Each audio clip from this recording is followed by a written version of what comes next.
La plupart des personnes qui n'ont pas de pasteur n'ont pas confiance en Dieu. Et la plupart des personnes qui n'ont pas de pasteur sont orgueilleuses. C'est l'orgueil qui fait que tu n'as pas besoin d'un homme. Et vous savez, c'est ce même orgueil qui fait que tu ne veux pas dépendre de quelqu'un. Et en fait, tu veux dépendre de plusieurs autres personnes. Comme ça, tu vois, quand c'est gâté ici, tu t'accroches là-bas. Regardez, Ésaïe 1, verset 19. Il dit, si vous avez de la bonne volonté.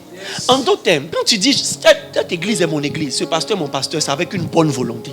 Ce n'est pas par contrainte. Ce n'est pas parce que c'est le pasteur de tes parents que ça doit être ton pasteur. Yes. Parce que tu vois, la raison pour laquelle tes parents sont accrochés à lui, ce n'est pas la même raison. Si tu ne trouves pas ta raison de t'accrocher, quand tu as parlé avec tes parents, tu vas vouloir quitter leur pasteur. Ce n'est pas parce que c'est le pasteur de ton mari que ce sera aussi ton pasteur. Parce que le jour où il y aura problème de couple, c'est les deux qui sont gâtés. On suit un homme de Dieu, on rentre dans une église avec une bonne volonté.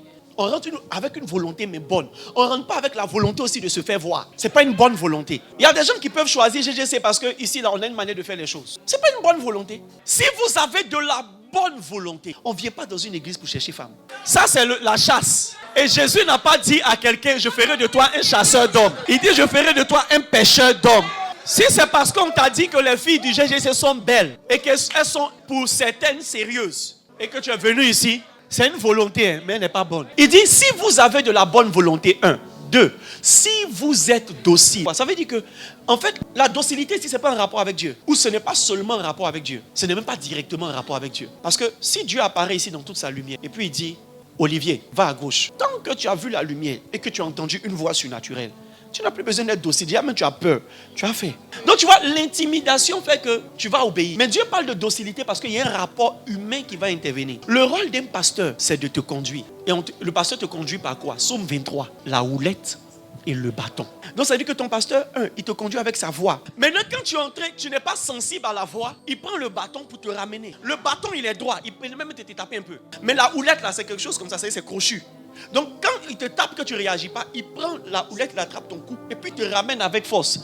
Beaucoup de personnes ont quitté leur église parce que vous n'avez pas laissé à votre pasteur l'autorité de vous ramener de force sur la voie du Seigneur. Et puis vous voyez, un pasteur n'a pas d'autorité si tu ne lui as pas donné. Peu importe ce que je vais dire, il y a des gens qui ne prennent pas ce que je dis au sérieux. Ils m'aiment bien, mais pas au point de faire ce que je leur dis. Parce que pour eux, Dieu leur parle directement. C'est eux, c'est de l'orgueil. C'est ce que Aaron et Myriam ont fait. Et puis Dieu s'est fâché avec eux. Ils disent non, mais est-ce que c'est Moïse seul seulement qui entend la voix de Dieu? Nous aussi on entend la voix de Dieu. On n'a plus besoin d'entendre Moïse pour nous orienter. Dieu est parti dire à Moïse, les gars que tu as mis à côté de toi là, ils sont en train de te critiquer. Moi j'ai géré leur cas. Et avant même que Moïse n'ait le temps d'intercéder, Dieu a frappé la lèpre. Les deux sont morts au même chapitre. Et quand Dieu est descendu pour leur parler, il dit toi Aaron et toi Myriam, quand je vous parle là, je vous parle par des songes et des visions. Mais mon serviteur Moïse, je lui parle bouche à bouche. Ça veut dire que j'ai des discussions avec Moïse. Il y a des niveaux, quel que soit le niveau auquel Dieu te parle. En réalité, même ce que tu entends, ce que tu vois en songe et en vision, il y a quelqu'un qui a entendu ça dans ses oreilles. Si tu es trop bizarre, si tu es trop orgueilleux, tu vas croire que comme Dieu a commencé à te parler, maintenant quand ton pasteur va dire quelque chose, tu vas discuter. Et le problème, c'est quoi? Le problème, c'est que tu ne dois pas aussi accepter tout ce que ton pasteur te dit facilement parce qu'il peut dévier. Donc la Bible dit n'ajoutez pas foi à toute prophétie mais éprouvez-les. Mais quand tu vas l'éprouver, pas avec un esprit d'orgueil, avec un esprit d'humilité et de docilité, Dieu va te dire fais ce que mon serviteur t'a dit. Dieu peut utiliser son serviteur pour vous dire des choses que vous, naturellement, c'est pas supportable. Si vous faites ça, on va dire vous êtes méchant. Sarah dit à Abraham, chasse Agar et son fils. Abraham a commencé à négocier. Dieu est descendu la nuit pour dire Abraham, il faut la chasser. Qui a donné Agar pour femme à Abraham? C'est Sarah. Donc le pasteur de Agar, c'était Sarah. Et Sarah était le pasteur, le propriétaire, le berger, le garant de Agar et de son enfant. Donc si elle dit, elle là, je ne veux plus rien avoir avec elle, Dieu est d'accord avec elle. Donc toi, Abraham, qui est son assistant pasteur, tu n'as plus rien à dire. Il faut de la docilité pour devenir un bon membre.